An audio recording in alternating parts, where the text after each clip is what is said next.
All right, Shalom. Shalom, Shalom. First and foremost, I want to give all praise, all honor, and all glory to Yahweh, Bahashem, Yahushai, Bahat, Rachach, Kodash. I would like to give double honors to my elders and apostles at Great Millstone that do well. Peace and salutations to the Lord's elect, the hopeful elect in 1/3, and Lord's will this video will be edifying and exhorting to the sincere sheep of Yahweh, Bahashem, Yahushai, Bahat, Rachach, Kodash. All right, just wanted to make sure that we are live, video and audio is good. The Wadiah Bashim Shai, so we can start this lesson. So, as the title reads, the cries of Jacob's bondage. All right, and the Wadiah Bashim Shai, forgive me the inspiration to do this lesson. I am getting ready actually to head out to quote unquote work. All right, with us being what Jacob. Okay, we can feel. All right, that we are still in the house of bondage as we were in Egypt. All right, so it's very spiritual. Jake is what they're going through in Egypt. They're going through here in America. The only difference is there is a misconception of freedom when it comes to so-called Negroes, Latinos, and Native Americans. But on the, quite the contrary, even though we have forms of freedom, we also have more forms of captivity financially, mentally, physically. Okay, so this lesson is just inspired through our current status here in Babylon. We are still crying in the house of bondage. All right, and like I said, I'm getting ready to head out. Just as your average American would, but the workplace, okay, the employmentship is much different when it pertains to an Israelite. As well, outside of being a heathen. Okay, Jake is always getting the end of the stick, if you will. All right, the bottom of the barrel treatment, the second class citizen mentality. All right, that's pretty much the state that we are in here in Babylon. And actually, real quick, let's get that and let's put a second class citizen. I don't want to make this too long. I actually have to go, but it's just on my spirit to do this lesson. Shit, we're really in captivity still. It says second class citizen, a person belonging to a social or political group whose rights and opportunities are inferior. Okay, and you feel that you feel inferior. All right, in your social class. Now we don't feel inferior in the spirit. We don't feel inferior mentally. Serving the Lord, but for majority of our people, they do feel inferior. Okay, this is why they're treated the way they are. Just go to a construction site. Okay, go to any local establishment. You may have Jake managers. You may have Jake, in a certain position, but for the most part, we are looked down upon as just servants and slaves. All right, or just employees. Okay, and a lot of times you'll see at jobs where it'll be nothing but Jake working, but they have to have an Edomite manager. All right, this is the normal here. Okay, and it says are inferior to those of the dominant group in society. So we are set up to be inferior to who? Esau. Okay, it says thou shalt come very low. Let me take the caps off. Thou shalt become low. Let's just put that in real quick, and then we're going to get our initial precepts. Look, according to the curses, Deuteronomy 28 and 43, the stranger that is within thee shall get up above thee very high, and thou shalt come down very low. This is why we are what? Second class citizens. Okay, and we feel it. You can feel it. Now, like I said, you have situations where Jake does have opportunities, all right, to be well off, quote unquote, but for the margin, for the majority of Israel, of Jacob, all right, they are crying still in bondage, and our cries are through the groanings, getting up every day, the clocking in, the clocking out, a constant hole in the bag, the constant rat race. I remember even before Yahweh Bashim Shai opened me up to this truth, when I was, in the world, it was never, I was always, just getting by. I never got vacations. You like the typical work week for the commercial American is a lot different from the typical work week for an Israelite. Okay. And you feel it, man. Okay. You truly feel it. And some of these jobs, majority of these jobs are so grievous that it's very hard to serve the Lord here. Okay. And this is how they set it up, because this is slavery. All right. And speaking of slavery, let's real quick get Deuteronomy 28 and 68. since this topic is about the house of bondage, which is what? Egypt. Deuteronomy 28:68, and the Lord, Yahweh Bashem Shai, shall bring thee into Egypt again with ships. So we were brought again into the house of bondage that we were once delivered out of, because we were delivered literally out of Egypt, Mizraim, okay? But the Lord is saying for our disobedience that he would send us back to the house of bondage, but by this way would be through ships, okay? And this is what you have in history called the transatlantic slave trade, all right? And even in the transatlantic slave trade, that slavery, all right, in the beginning of the conception of America, of how Babylon became rich. This is why a lot of your banks today profited off chattel slavery, okay? And you could even Google the statistics of the money that you gain from free slave labor, okay? So this is how America got majority of its riches in the beginning of us coming over here on ships. It says, by the way whereof I spake unto thee, thou shalt see it no more again, and there ye shall be sold unto your enemies for bondmen and bondwoman, and no man shall buy you. So right here is a curse letting us know that the Lord is going to bring us back to the house of bondage. Okay, now we were literally in bondage, literally in the conception of Babylon, but now as we fast forward today, the Most High, loosened that curse, but Esau furthered that affliction to give you a misconception of freedom. All right. But also put you in bondage through financial reasons, okay? Mental bondage, physical bondage. This is why your average Israelite, all right, is where, locked up, all right, in the court systems. This whole system, this whole beast system, the whole image is constructed to keep Jake as a second-class citizen.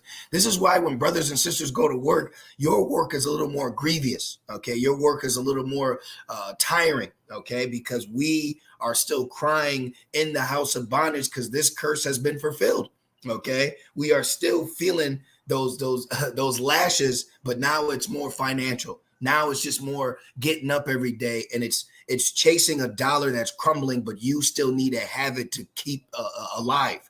That's a very grievous thing, is to constantly work to chase a dollar to just basically give it back to Esau so you can have a home, so you can have gas, so you can, just the simple things and necessities you need in life. You have to go through Esau to get it, but the way he gives it to you is in a very grievous manner. All right. And this is the same exact scenario that we were going through in Egypt. Now, real quick, let's get this. All right. Because Yahweh Shemel Shai hears our groans, man. I was at work yesterday and I was like, damn, you can really feel it. You could really feel it.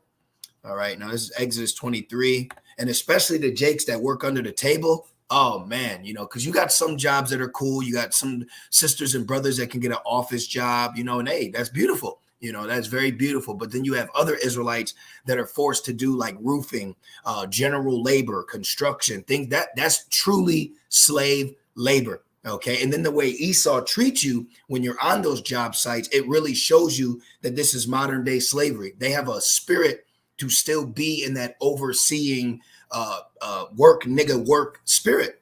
I've witnessed it. Okay. I've witnessed it. This is Exodus 2:23, but I do want to read this point real quick. It says Exodus 2:23. It says, and it came to pass in the process of time that the king of Egypt died, and the children of Israel sighed by reason of the bondage. You will actually sigh of the bondage that you feel on a day-to-day. And that is your average work week that a Edomite elite constructed. I believe it might have been Henry Ford came up with a 9-to-5 work week. But see, Jake don't even get that. Okay, Jake don't get the 9-to-5. What Jake gets is the 3 to 11s, the 11 to 8s. Okay, you can maybe get breakfast at home, but lunch and dinner, that's on the road. Okay, you're a second-class citizen here. You don't get this eat at home with your family. Now, also the other inhabitants of the land, they go through that as well. But if one thing you notice is Esau has the notion to keep you on the week, make you work the weekends. He has the weekends off. It's very rare for Jake to get a Sunday off, but that's a standard for here in Babylon. Now, some speckles of heathens got to deal with it too. But for the most part, Jake is the fall guy when it comes to the short end of the stick. Okay. And it says Israel sighed by the reason of the bondage, right? And it's not just the bondage of like, all right, I gotta tear this up and I gotta, break this wall down. It's also the bondage that the heathen is putting on you that works with you. Okay, I've witnessed it myself, working, and as you're working, they have a spirit to call Jake to do it first. They don't think about if you're tired. They're not thinking about, if you're sore. All right, they literally will work you to death. It reminds me of Fiddler. Okay, that's what they did to Fiddler. All right, they worked Fiddler to death to where he finally was able to play a song. He said that I'm gonna play a song that Fiddler like, and he died. He died right there at the tree trying to play his song because he was fiddling for his whole life for Esau. And that's what this place is. This place is nothing more than a house of bondage for Jake to continue to be a jester, a servant, an employee, a maid for Esau. Okay, this is why you see your average Black and Spanish woman. What is her job today? She's in the medical field, but all she is a modern day mammy. Okay, all you are is a modern day mammy or maid for Esau. You're still taking care of their parents. Okay, you're still taking care of their kids. You see, the bondage now is just washed over with money and overtime. No, you're still in bondage. It says, and they cried, and their cry came up unto the Most High by reason of the bondage. See, we are crying to the Most High because of this bondage that we are in. And then one thing you learn also as well is in this captivity, it is very hard to serve the Lord with the captivity, or shall I say the work week that Esau gives you. Okay, if you work for Esau in more of a construction, a more outdoor setting, instead of like the control, like even like a convenience store, which even they'll do it in those, or retail or the mall.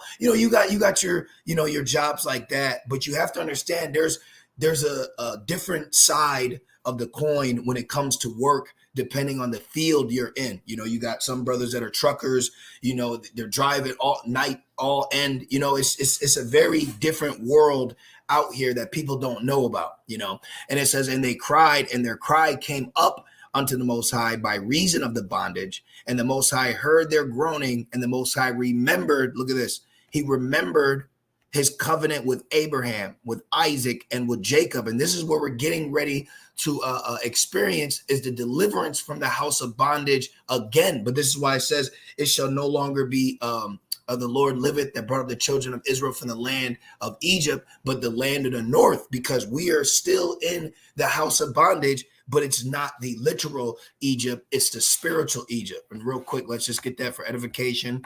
Revelations 11. All right, let's just snag that. And then it makes me, I quoted it. We do know it, but I quoted it in Jeremiah. Okay, and trust me, we are definitely waiting for these prophecies to be fulfilled. And it says, Revelations 11:8, and their dead bodies shall lie in the street of the great city. This is why our people are just spiritually dead. This is why you'll have Jake that gets a job and he turns into Mike Epps from next Friday. I'm ready to die for this shit, because Jake has a homeborn slave mentality. So now us being awoken, us being able to see, we're like, yo, this is some modern. I said the job that I had to do yesterday. I said, yo, this is modern day slavery. This is literally modern day slavery, and Esau has no problem enslaving your ass in the name of getting the job done. Like, bro, this is more than getting the job done. This is actual slavery. And then the payment, the money that they give you for the work that you do, that your body has to be put through, it's insulting. But this is what we have to go through to make ends meet. Okay, this is why you get minimum wage and not maximum wage. You cannot tell us we are not in the house of bondage. Okay, and like I said, you can have your little slivers of cracks. You have, not all Israel is in a worse position, but for the majority of Israel, they are. For the majority of Israel, they are. And it says of the great city, and this city became great because of what? Chattel slavery. Okay, a lot of profit was gained off those curses that were put upon us through prophecy.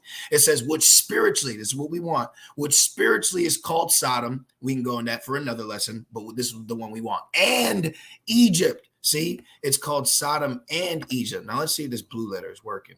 I want to go to something real quick. All right, for some reason a blue letter is not.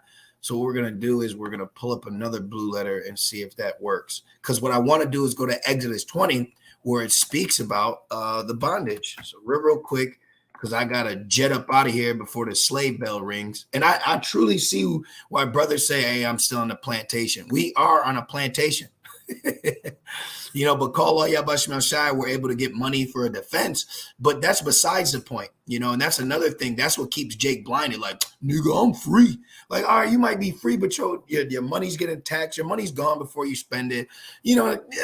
Let's just stick on the facts. Exodus 20:1, and the Most High spake all these words, saying, I am the Lord thy God, which had brought thee out of the land of Egypt, out of the house of bondage. So see, you read that first, right? And then you fast forward to Deuteronomy 28:68, the curse going to Egypt. And then you precept that with Revelations 11:8, where they're what? In Egypt, the house of bondage. See? So it all goes hand in hand for what Jacob is still going through. Now, I do want the blue letter for this. I don't understand why my blue letter isn't working. I just wanted the blue letter for the word bondage. Maybe I need it. Okay, thank you, Yahweh Shema Shah. I've been wondering why it's not working. Here we go. So let's go into bondage. I was going to get the Google definition if all else fails. Woo, woo, woo, woo. Look at this. Jacob's cry in the house of being a slave. You are a slave here. See, you are a servant here. This is, So you being a slave here, what's that mean? Real quick, what does that mean? Being a slave here, Exodus, what happened in the literal Egypt? Why did the Lord deliver us? So we could serve him. See, this system is so draconian. I mean, it's going to heighten, okay? It's so barbaric, it's so grieving, all right, that it's very hard for you. And I'll give you, I speak as a man. It was yesterday, I got off, like around 5, 6-ish.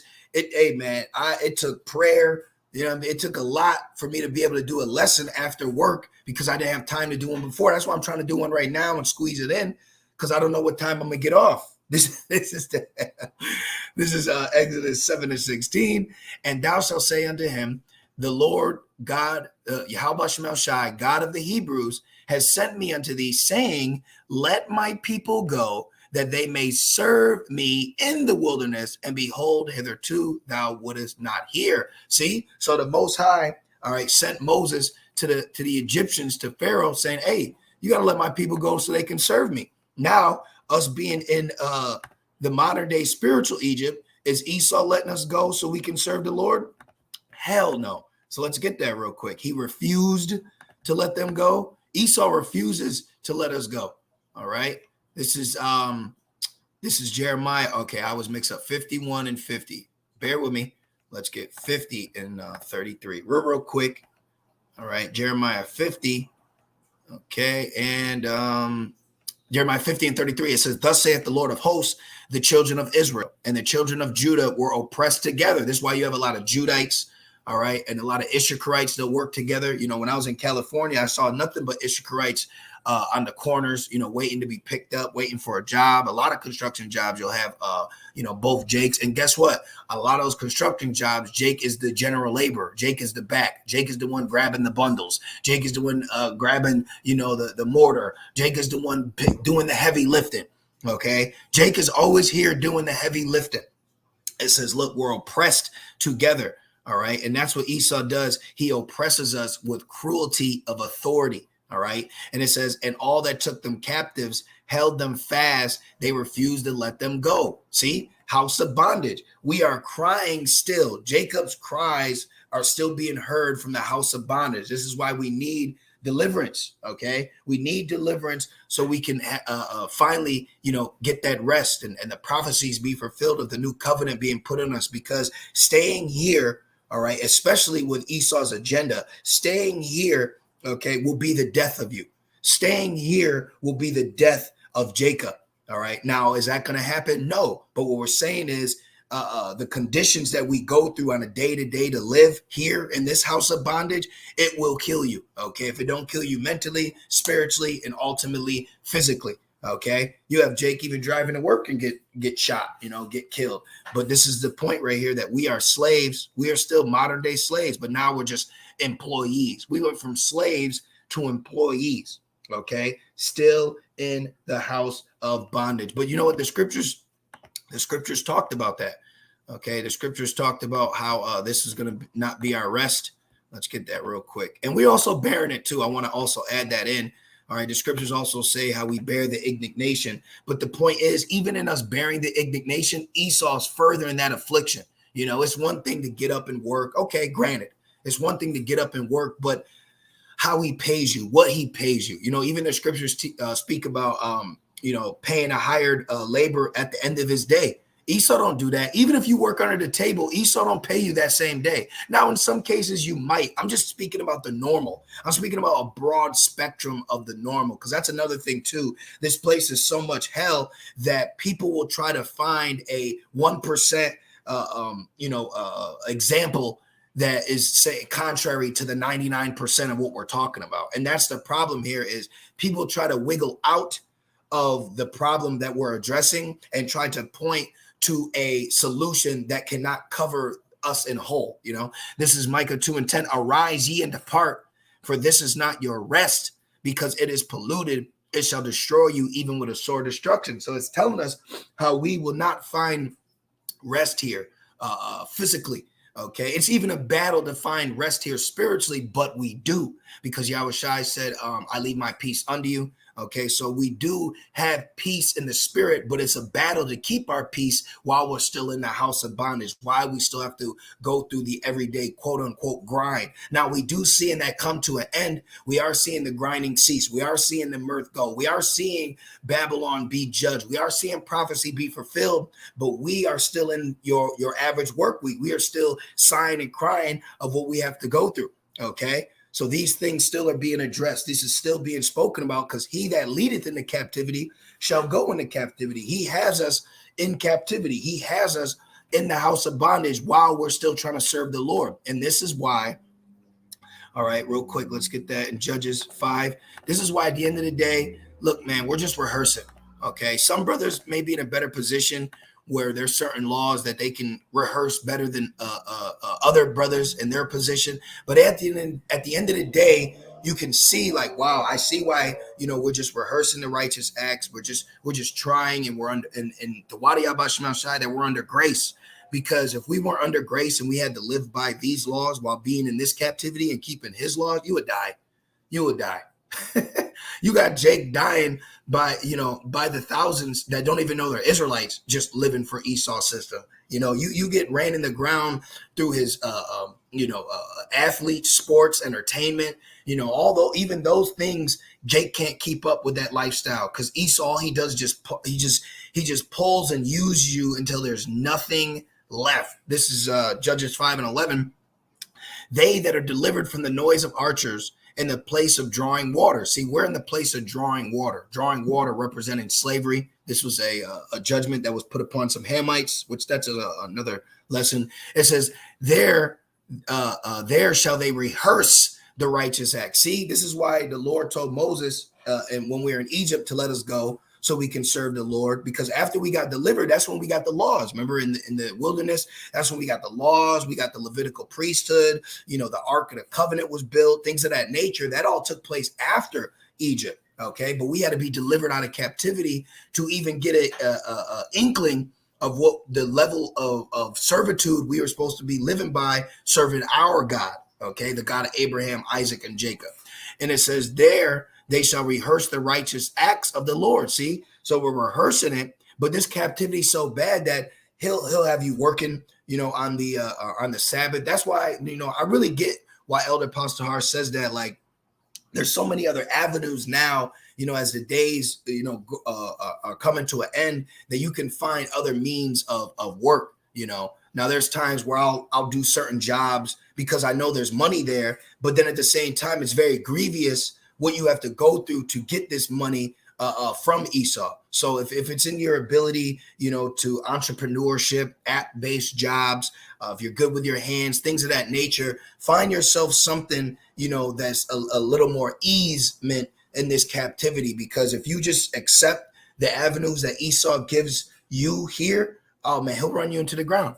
He'll run you into the ground. I tell you right now. It says, even the righteous acts toward the inhabitants of his village in Israel, then shall the people of the Lord go down to the gate. So this is what we're going through right now. Okay, we're going through, the sighs and the cries of this house of bondage. We are truly in this, the house of the thief, as a slave, as a servant. Okay. And let's get that real quick in Jeremiah. I believe it's 16.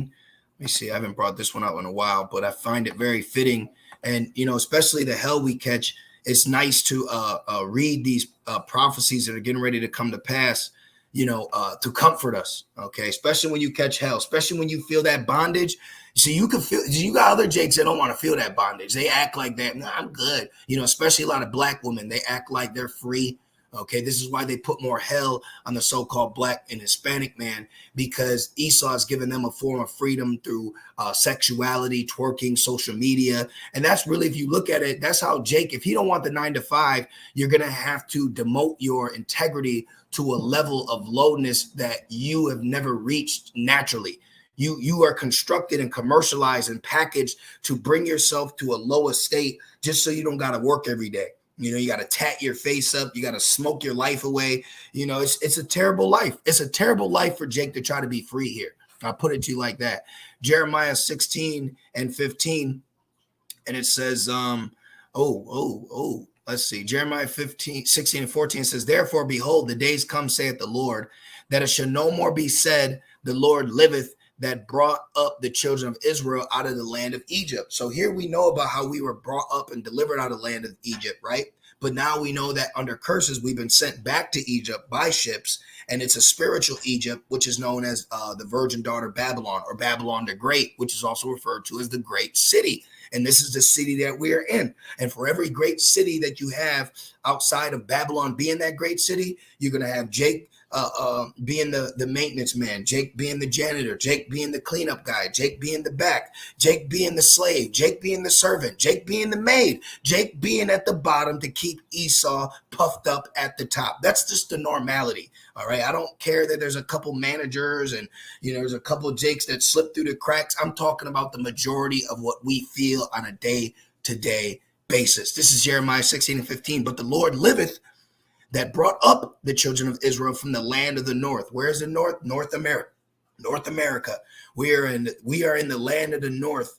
Okay. And from all the lands, whither he has driven them, right? Because you still got some Jakes that are, catching a lot of hell also out of Babylon. You got still slavery going on in Libya, things of that nature, right? And it says, and I will bring them again into their land that I gave unto their fathers. So this is what we're waiting on. We're waiting on to be brought back to our land, because we went to Egypt again. So we want to go to Israel again. We've been to Egypt again. Now we want to go to Israel again, and we want to stay there. And that's all we're waiting on. That's all we're waiting on. But you can definitely feel the burn here. You can definitely see the servitude. You can see the hardship that we have to go through on just a regular, the doorway, the avenue of money that you can get here. All right. It's grievous. Okay. It's grievous. And this is what we're dealing with. So you can definitely feel the bondage that Jacob is going through. So, I just wanted to do this quick lesson. All right. It's entitled The Cries of Jacob's Bondage. And we definitely are sighing and crying for the bondage that we are in, and hastening the coming to be delivered. We really need to be delivered. We need to be delivered out of this place. But I got to head out, as like all of us do. But first and foremost, I want to give all praise, all honor, and all glory to Yahweh, Bahashim, Yahushai, Bashim, Chachudash. I would like to give double honors to my elders and apostles at Great Millstone that do well. And I would like to say peace and salutations to the Lord's elect. With that being said, Shalom.